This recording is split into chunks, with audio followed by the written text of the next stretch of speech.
Amis et fidèles auditeurs des Radioactives, mesdames et messieurs, bonjour et bienvenue à votre Flash Info qui vous sera présenté par Dino et Mira Guindo.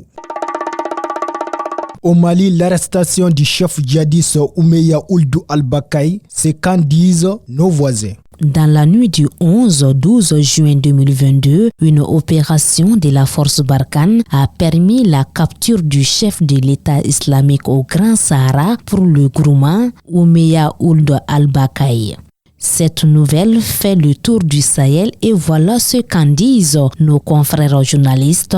Mouria, la voix du Niger, s'exclame « Gros coup dur pour l'État islamique au Grand Sahara » et poursuit ainsi l'État islamique au Grand Sahara qui, depuis la neutralisation de son mentor Abou Walid al-Sharawi en août 2021 par Barkhane, continue à voir ses chefs tomber du fait des soldats français. C'est un mélodrame, estime le site nigérien, car alors que le Mali pousse Barkhane dehors, allant jusqu'à décréter des lois préventives contre ses soldats et ceux de Takuba, l'opération française poursuit son œuvre de sécurisation. Le journal nigérien souligne que, comme d'autres chefs terroristes, Ould al-Bakay sera remis aux autorités maliennes. Peut-on trouver meilleur gage de bonne collaboration que celui-là, s'exclame Mouria. Mais n'en déplaise aux pseudo-panafricanistes qui se ruent sur les plateaux de télé et sur la toile, au Mali, sécuritairement, rien n'est réglé et ce constat vaut pour tout le Sahel, en particulier pour le Burkina et le Niger. Force est de reconnaître que, même sur le départ, Barkhane continue à prouver sa force de frappe au Sahel.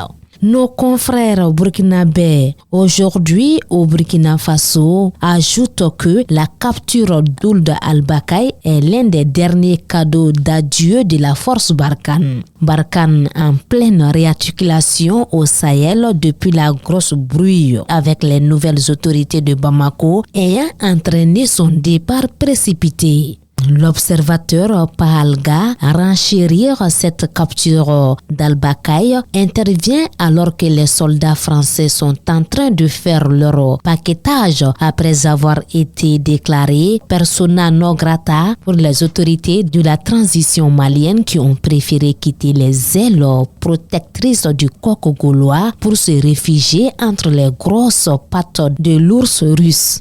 Et on se demande, poursuit l'observateur, si un tel cadeau de Barkhane à Bamako n'est pas un peu gênant pour le colonel Assimi Goïta, venant d'une France qu'il accuse de tous les péchés et contre laquelle il instruit depuis son arrivée aux affaires un procès en incompétence pour n'avoir pas vaincu le terrorisme malgré 10 ans de présence continue.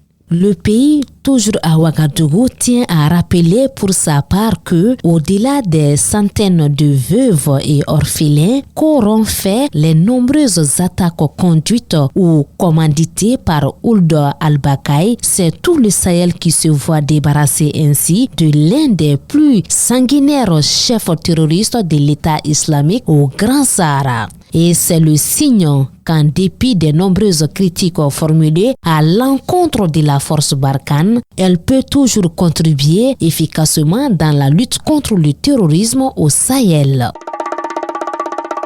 C'est tout, ce flash d'information. Merci de votre fidélité à Radioactive. Pour vos suggestions, n'hésitez pas à nous contacter au numéro des Radioactives au 90 25 55 63. Merci et bonne soirée à tous.